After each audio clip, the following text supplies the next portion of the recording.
Video शुरू करने से पहले please like and subscribe our channel and press the bell icon. चलते हैं अपनी वीडियो की तरफ। ये वाक़या है 2006 का, जिसमें एक यंग कपल जिनका नाम सायरा और उमर था, उन्होंने ऑस्ट्रेलिया में एक नया घर ख़रीदा। अपने नए घर में शिफ्ट होते ही कुछ अजीब सी पैरानॉर्मल एक्टिविटीज़ उनके साथ पेश आने लगीं। वो सारे वाक़यात उनके साथ पहली रात यानी 18 सितंबर से 21वीं रात यानी 8 अक्टूबर के दरमियान पेश आए, जो कि पूरे 21 दिन बनते हैं। सायरा ने उमर को ये बताया कि एक शैतानी रूह उसको बचपन ही से तंग कर रही है, जब से वो 8 साल की थी, और उसको महसूस होता है कि इस घर में आके उस रूह को नेगेटिव एनर्जी मिल गई है।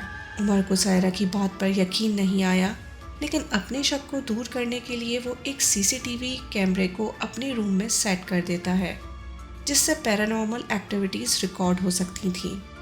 सायरा थोड़ा परेशान होती है, इसलिए वो एक फेमस साइकिक डॉक्टर जॉन को अपने घर बुलाती है, जो उसके घर का जायज़ा लेते हैं।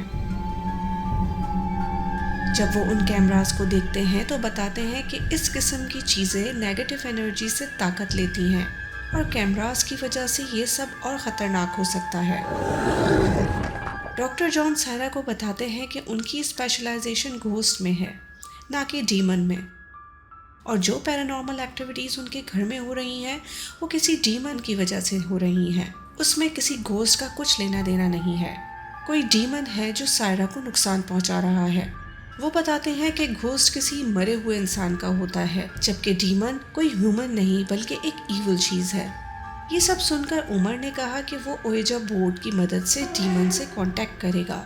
ये सुनते ही डॉक्टर ने कहा कि ऐसा करने का कभी सोचना भी नहीं, क्योंकि तुम्हारा ऐसा करने से डीमन का इस दुनिया में आना और भी आसान हो जाएगा। क्यों मुसीबत को खुद गले लगाना चाहते हो? वो उनको एक डीमोनोलॉजिस्ट रेफ़र करते हैं और कहते हैं कि इन सब में वो तुम्हारी मदद कर सकते हैं। सायरा ने उमर से कहा कि हम कल ही डीमोनोलॉजिस्ट को बुला लेते हैं, लेकिन उमर इन सब में ज़्यादा इंटरेस्ट नहीं लेता। वो इन सारी बातों को लाइटली लेता है और कहता है ये सब वो खुद संभाल लेगा। उसका ये बिलीव था कि वो एक बुक जिसका नाम डेविल और डीमन है, उसे पढ़कर ये सब सॉल्व कर देगा।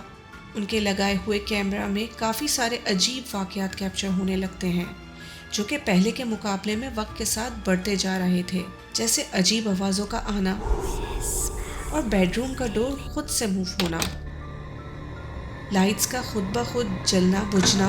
ये सब देख के उमर को गुस्सा आता है और वो ज़िद में आके ज़ोर ज़ोर से उस डीमन से कहता है कि वो एक बेकार डीमन है जो उसका कुछ नहीं बिगाड़ सकता, जो कि उमर की सबसे बड़ी गलती होती है, और इसी वजह से हालात और भी ख़राब होते जाते हैं। एक रात गाड़ी की चाबियां खुद से आवाज़ करने लगती हैं और ख़ुद ब खुद नीचे गिर जाती हैं। 13वीं रात को उन लोगों को घर के नीचे वाले पोर्शन से उसी डीमन के ज़मीन पर ज़ोर ज़ोर से कूदने की आवाज़ आती है, और फिर उनके रूम का दरवाज़ा अचानक ज़ोर से बंद हो जाता है। उमर ये सब देखकर परेशान होने के बजाय और भी एक्साइटेड हो जाता है, क्योंकि उसके लिए ये सब नया था। लेकिन सायरा ये सब देख के बहुत डर जाती है, क्योंकि उसके साथ बचपन में ऐसा हो चुका होता है और उस सब को वो याद नहीं करना चाहती थी। अगले दिन उमर टेस्ट करने के लिए एक वॉइस रिकॉर्डर घर में लगाता है,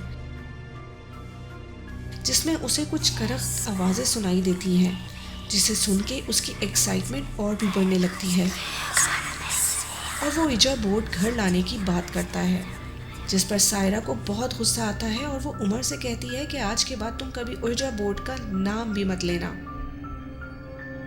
15वीं रात को एक अजीब सी बात होती है। सायरा रात को उठ जाती है और आके उमर के पास खड़ी हो जाती है। वो 2 घंटे तक खड़े होकर उमर को घूरती रहती है। फिर अचानक रूम का टीवी खुद ब खुद ऑन हो जाता है, जिससे उमर की आँख खुलती है तो वो देखता है कि सायरा पता नहीं कब से खड़े होकर उसे देख रही है। वो उसको लेटने को कहता है और उसे ब्लैंकेट उड़ा के सो जाता है। अगली सुबह जब वो उससे उस रात के बारे में पूछता है तो सायरा को कुछ याद नहीं होता कि रात को उसके साथ क्या हुआ था, जो कि उमर के लिए हैरानकुन था। वो उसको रात की वीडियो भी दिखाता है, लेकिन सायरा को कुछ याद नहीं होता। शाम में उमर किसी से ओएजा बोर्ड मांग के ले आता है, जिसको देख के सायरा बहुत गुस्सा होती है। उमर सायरा का मूड अच्छा करने के लिए उस ओइजा बोर्ड को वहीं छोड़कर सायरा को डिनर पर ले जाता है। उनके जाने के बाद ओइजा बोर्ड पर एक अजीब चीज़ रिकॉर्ड होती है।